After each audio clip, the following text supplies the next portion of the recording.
Hello everyone, good morning. তোমরা সকলে কেমন আছো? আশা করি তোমরা সকলে অনেক বেশি ভালো আছো, আর আমিও কিন্তু আলহামদুলিল্লাহ অনেকটাই ভালো আছি। আজকে আমি ঘুম থেকে উঠেছিলাম ঠিক সকাল 9টায়। এরও কিছু কারণ আছে, কারণ আমি প্রত্যেক দিন সকালবেলা ঘুম থেকে উঠতে পারি না। তো আজকে আম্মু সকালে আমার ঘুমটা ভাঙিয়ে দেয়। আম্মু আর আব্বু মিলে আজকে সকাল সকাল ডাক্তারের কাছে চলে গিয়েছে। তো এর জন্য আমাকে ঘুম ভাঙিয়ে ডাক দিয়ে বলে গেছে যে তুমি সকালে রান্নাটা কইরো। রান্না বলতে সকালে ভাতটা রান্না করা ছিল, তো ভাতটা আমি রান্না করি। আম্মু আর আব্বু যেহেতু সকালে খেয়ে চলে গেছে, তো আমি আর নিবিড়ি বাসায় ছিলাম, মানে আমার ভাই বাসায় ছিল।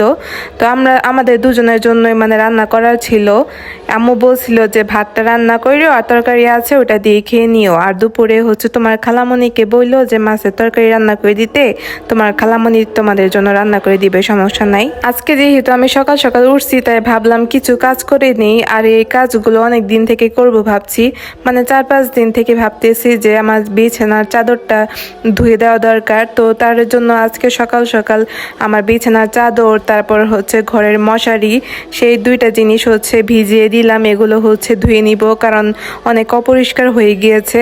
আর আমি প্রত্যেক মাসে মাসে একবার করে ধুই, এত বেশি ধুইতে পারি না। আমি আমার এত শক্তি নাই শরীরে। তো এর ফাঁকে আমি ভাতটাও বসাই দিয়েছি, আমার ভাতটাও যাতে হয়ে যায়, আবার আমি কাপড়গুলো ধুয়ে ফেলতে পারি। দুইটা কাজ একসাথে করার চেষ্টা করতেছি। আর আজকে কাপড় গরম পানি দিয়ে ভিজিয়ে রাখছি, কারণ গরম পানি দিয়ে ভিজিয়ে রাখলে আমার মনে হয় কাপড়ের ময়লাটা খুব তাড়াতাড়ি চলে যায়। এর জন্যই গরম পানি দিয়ে ভিজিয়ে রাখছি। আর এদিকে আমার ভাতটা ফুটে গেছে, তো আমি ভাতের মার গালা নিলাম। ভাতের মার গালাইতে গেলে আমার একটা সমস্যা হয়, আমি একবারে গালাইতে পারি না, অনেকক্ষণ সময় লাগে আমার একটু গালাইতে। আর এই কাজটা আমি খুব সতর্কতার সাথে করি, কারণ বিপদ বলে কই আসে না। তো এরপর আমার চাদরটা যেহেতু পুরান চাদরটা যেহেতু উঠাই নিয়েছে, এখন নতুন একটা চাদর বিছাবো আমার বিছানায়, খাটে। তো এই যে এই চাদরটা দেখতে পাচ্ছেন, এটা কয়েকদিন আগেই আমি কিনে আনছি, কিন্তু এখন পর্যন্ত একবারও বিছানো হয় নাই। তাই আজকে ভাবলাম আমার রুমে বিছাই।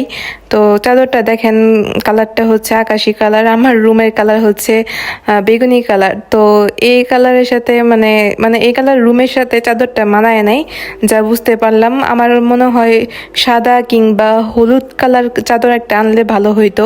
তো সমস্যা নাই, এখন যেহেতু আনছি, এখন তো আর ফালাই রাখলে হবে না, এটা ইউজ করতে হবে। আর এই তো দেখতেই পাচ্ছেন না, এটা আমার ঘর। আমার ঘরে সুন্দর করে নতুন একটা চাদর বিছালাম। তো আপনাদের কাছে কেমন লাগছে একটু কমেন্ট করে জানাবেন। আমার ঘরে বেশ একটা ফার্নিচার নাই, শুধু একটা খাট আর একটা ড্রেসিং টেবিল আছে। আমার ঘরে আমি তো এরকম একটা ফার্নিচার রাখবো না, হালকা পাতলা ডেকোরেশন করব। তো এগুলো সময়ের সাথে সাথেই করব। আর আপনাদেরকে প্রথমেই বলছিলাম যে আজকে আমার পরীক্ষা আছে, এর জন্য আমি পরীক্ষা দিতে যাচ্ছি। আর আমি অনার্স 4th বর্ষে পড়ি। তো আমাদের কলেজে ইনকোর্স পরীক্ষা হচ্ছে। এই পরীক্ষাটা এমন একটা টাইমে দিছে, দুপুর 2টার দিকে।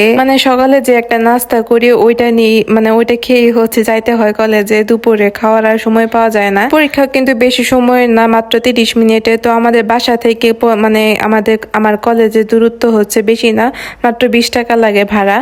আর এই তো আমি পরীক্ষা দিয়ে বের হয়ে পড়েছি, 30 মিনিট পরীক্ষা দিয়ে বের হয়ে পড়েছি। এখন বাসায় চলে যাব। এই তো দেখতে পাচ্ছেন আমার কলেজটা, এটা আমার কলেজটা জামালপুরে সরকারি আশিক মোহাম্মদ কলেজ। তো আজকের ভিডিওটি এই পর্যন্তই, আমি বাসায় চলে যাব। তো এতক্ষণ পর্যন্ত যারা যারা আমার ভিডিওটি দেখছেন, আপনাদের সকলকে অসংখ্য অসংখ্য ধন্যবাদ। এভাবেই আমার পাশে থাকবেন।